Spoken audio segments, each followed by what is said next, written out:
নমস্কার, কেমন আছেন আপনারা? প্রিয়াঙ্কা নতুন একটা ব্লগে আপনাদের সকলকে স্বাগত জানাই। আশা করছি আপনারা সবাই খুব ভালো আছেন, আমিও কিন্তু বেশ আছি। আশা করছি ব্লগটা ভালো লাগবে। ভালো লাগলে ভিডিওটা শুরুতেই চ্যানেলটাকে লাইক, কমেন্ট, শেয়ার আর সাবস্ক্রাইব করে দেওয়ার অনুরোধ রইল। তো আজকে হচ্ছে রবিবার, হয়েছে বাজে এখন ওই 7টা। তো দেখতেই পাচ্ছেন যে কী করছি, খইগুলো একটু বেছে নিয়েছি প্রথমে, আর এই যে গুড়ের জাল দিচ্ছি। আর কালকে তো সরস্বতী পুজো, কালকে সোমবার। এবার তো সরস্বতী পুজো দুটো দিন ধরে চলছে, একটা রবিবার একটা সোমবার। তো 12টা কততে লেগেছে আজকে, কালকে 10টা কততে ছেড়ে যাবে, 10টা না 9টা 59 ছেড়ে যাবে। তো এই যে মুরগি টুরকি করলাম, করে তারপরে যে পরের দিন সকালবেলা পুজোটা দেখুন আপনারা একটু।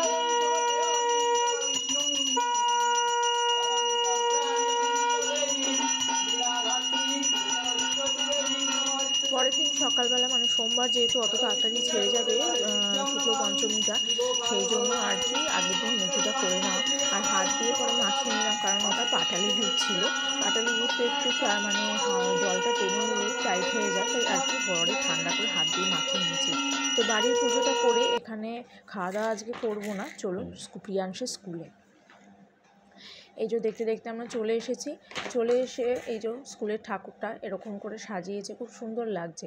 সামনের আলপনাটা আমি দেখছিলাম, খুব সুন্দর। যে আর কি করেছেন তিনি আর কি খুব সুন্দর করে আলপনাটা এঁকেছেন। তো এই যে স্কুলের বাচ্চারা, তাদের মায়েরা, স্যারেরা, আর এই যে হলুদ শাড়ি পরা ভদ্রমহিলা যিনি বসে আছেন, উনি হচ্ছেন স্কুলের অ্যাডমিনিস্ট্রেটর। তো আর ওই দিকটায় মানে ওই যে কর্নার দিকটায় আর কি খাওয়া দাওয়া চলছে, কিছু ব্যাচ বসেছে, মানে কিছু বাচ্চা ও তার মায়েরা বসেছে। আর এই যে দেখুন, ওরা আর কি ভিতর দিকে যাবে না, ওই আর কি পুজোর কাসর ঘণ্টা বাজছে, ওদের ওটা এখন মানে ইচ্ছা করছে না দেখতে। তো ওই যে ওই দিকটা খাওয়া দাওয়া, আর এই ব্যাচটা উঠলেই আর কি আমরা বসবো। স্কুলে বেশ মেনুটা ভালোই ছিল জানেন তো, পোলাও, আলুর দম, তারপরে হচ্ছে ধোকার ডালনা, চাটনি, পাঁপড়, পায়েস আর লাড্ডু।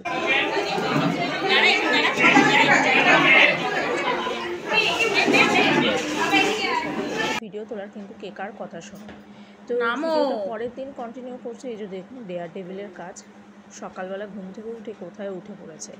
আর পুজোটা আগের দিন, পুজোর দিনে আর কিছু বিশেষ ভিডিও করা হয়নি, কারণ সত্যি কথা বলতে সারাদিন টায়ার্ড ছিলাম, আর অনেকটা ভোরে ওঠা হয়েছিল, তাই আর কি।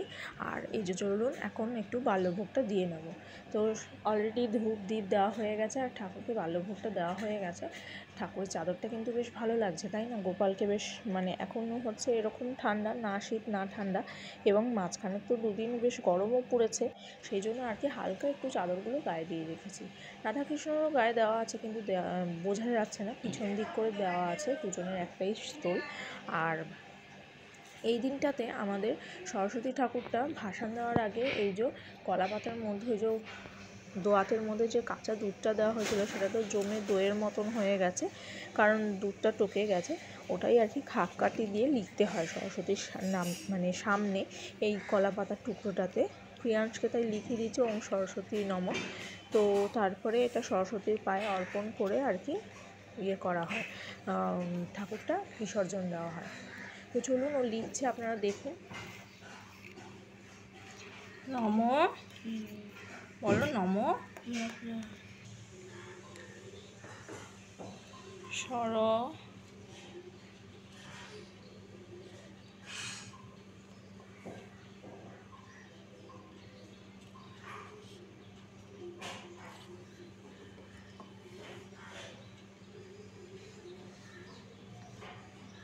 সতী, বলো সতী, বলো সর সতী,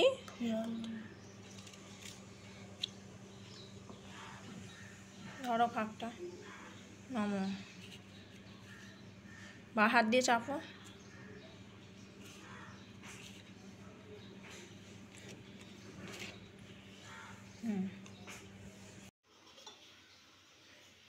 চলুন, সরস্বতী ঠাকুর ভাসান দেওয়া হয়ে গেছে। আজকে ভাবছি একটু মায়ের ওখানে যাব, তো তার আগে এই প্রিপারেশানটা একটু করে নিই। চিকেনটা এনে সকালবেলা ভাবছি আজকে একটু চিকেন চাপ করব, তো সেই জন্য আর কি ম্যারিনেট করে রেখেছিলাম। তো পরিমাণ মতন তেল আর কি ফ্রাই প্যানে দিয়ে দিলাম। তেলটা গরম হতে থাক, তার মধ্যে আমি আরেকটু মাংসটাকে মাখিয়ে নেব। ওই যে ওই কর্নারে প্লেটটার মধ্যে মাংসটা ম্যারিনেট করা আছে। চাপ রান্নাটা কিন্তু মুশকিলের কিছু না, জানেন তো। ম্যারিনেট করতেই বা মশলাপাতি জোগাড় যন্ত্র করতেই যেটুকু সময়, আর গ্যাস কমিয়ে কমিয়ে সুন্দর বেশ 30 মিনিটে ভালো হয়ে যায়, একেবারে পোস্ত রান্নার মতন। তো আপনারা নিশ্চয়ই যারা পাকা রাঁধুনি তারা তো বুঝতেই পারছেন এই চালচিত্র দেখে যে এটা কি দিয়ে ম্যারিনেট করে থাকতে পারি। চলুন একবার বলে দিই। পোস্ত, তারপর হচ্ছে পরিমাণ মতো নুন, কাজু বাদাম বাটা, আর হচ্ছে 4 মগজ বেটে দিয়েছি, আর চিকেনটাকে আমি একটুখানি দইও মাখিয়ে রেখেছিলাম। আর এর মধ্যে দিয়েছি একটুখানি ওই কেশর উষ্ণ দুধে ভিজিয়ে, আর এই জিনিসগুলো দিয়ে আর কি ম্যারিনেট করেছি। আর চলুন এখন গ্যাসটা কমিয়ে ঢেকে ঢেকে চিকেনগুলোকে একটু ফ্রাই করে নিই। তারপরে ফ্রাই করা হয়ে গেলে আর কি আস্তে আস্তে এই প্রিপারেশানটা, মানে ফ্রাই করা হয়ে গেলে তো সিংহভাগ কাজই হয়ে যায়, আস্তে আস্তে তারপরে এই প্রিপারেশানটার দিকে এগিয়ে চলতে চলুন।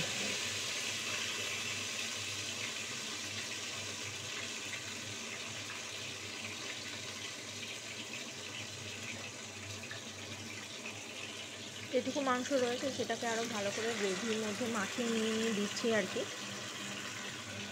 তো আর এইটুকুনি রয়েছে। আমি কিন্তু এটা দিয়ে বেশ নিশ্চিন্তে 1 কাপ পাশের গ্যাসে চাও করলাম, চা খেলামও। তো বেশ নিশ্চিন্তেই হয়ে যায়, আর এবং খুব স্বল্প সময়ে, বড়জোর আধ ঘন্টা থেকে 45 মিনিট। এই গ্যাস কমিয়ে কমিয়ে আপনি শত কাজ করে আসতে পারেন, তবে খেয়াল রাখতে হবে মাংসটা যেন আবার বেশি ফ্রাই না হয়ে যায়, তাতে কড়কড়ে হয়ে যাবে, তখন আমার খেতে ভালো লাগবে না। চলুন গ্যাস সেম রেখে এটাকে ঢাকা দিয়ে বেশ এখন নিশ্চিন্তে কিছুক্ষণ বসা যাবে। আর ওই যে লিডটার মধ্যে একটু হোল দেখছেন, সেই হোলটাতে আমি একটা দারচিনি দিয়ে দেবো, যাতে ভেপারটা না বেরোয়। ভেপারটা না বেরোলেই তো তাহলে মাংসটা সুসিদ্ধ হবে। অবশ্য চিন্তার কোনো কারণ নেই, প্রথমে তো টক দই মাখিয়ে রেখেছি সেই দুপুরবেলায় প্রায় 12টা নাগাদ।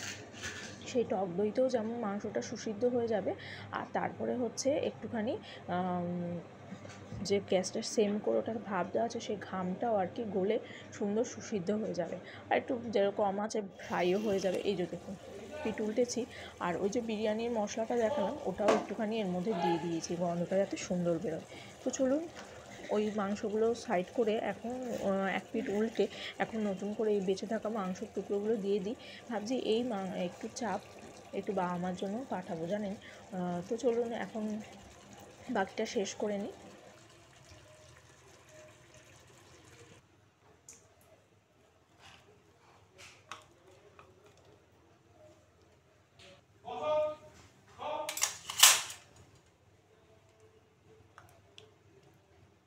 এই যে যেমন বলা তেমন কাজ, বিরিয়ানির মশলা একটু মিশিয়ে দিলাম, ওইটুকুনি বাকি ছিল, তো ওইটুকুনি দিয়ে আর কি শেষ করে দিলাম। তো যাই হোক, পাশে আপনারা ভয়েস ওভারের সময় একটু একটু প্রিয়াংশের আওয়াজ পাবেন, কারণ ও আজকে স্কুলে যায়নি, বাড়িতেই আছে, তাই আর কি একটু পাশে বসে খেলছে, সেই আওয়াজটি আর কি। তো চলুন এখন লিডটা খুলে দেখি যে কতটা কি কাজ হলো।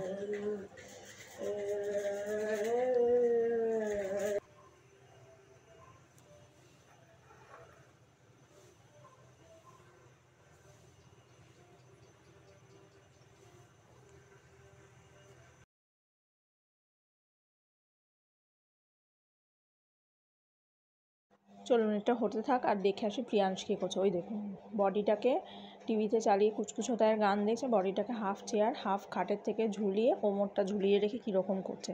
কত বললাম সোজা হয়ে বস, পড়ে গেলে কোমরটা ভাঙবে, এই শুয়ে শুয়ে এই বাটিটা বাজাচ্ছে। তো যাই হোক, এটা হয়ে গেলে একটু পড়তে বসাবো। সরস্বতী পুজো তো হয়ে গেছে, মা সরস্বতীর চরণ থেকে বই খাতা পেন্সিল সব নিয়েও চলে এসেছি, ঠাকুর ভাসানো হয়ে গেছে। তো এখন পড়তে বসাবেই। দেখুন গ্যাপটা রেখে দিয়েছে, পড়ে গেলেই বলুন চেয়ারটা হড়কে যাবে, পড়ে গেলেই কোমরটাতে লাগবে বা পিঠের শির দাঁড়াটাতে লাগবে।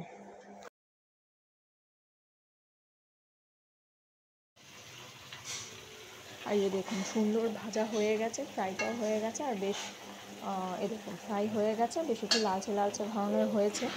আর এখন গ্রেভিটা ঢেলে দেবো, ঢেলে একদম পোস্ত যেরকম করে রান্না করবো অল্প একটু সামান্য বাসন ধোয়া জলটা দিয়ে আর কি ঢেকে দেবো। তার আগে মশলাটা কষুক, নাড়াচাড়া তো করতে পারবো না, করলে মাংসগুলো সুসিদ্ধ হয়ে গেছে, ভেঙে যাবে, কেটে যাবে। তো এরকমই ভাপে থাক, আর তারপরেই জলটা দেব। দেখতে দেখতে আমার কিন্তু মশলাটা এই যে ভাপে কষাতে দিয়েছি, কষু, নাড়াচাড়া করবো না, তাহলে তো মাংসগুলো কেটে যাবে। আর এইটুকুনি বাসন ধোয়া জল দেবো, একদম হুবহু পোস্তর মতন রেসিপি, মানে প্রসেস। আর এই যে রেডি হয়ে গেছে, আর আমারটাও বেড়ে দিলাম। তো ব্লগটা এই পর্যন্ত থাক, আশা করছি আপনারা ভালো থাকবেন, সুস্থ থাকবেন, দেখা হবে পরবর্তী ব্লগে।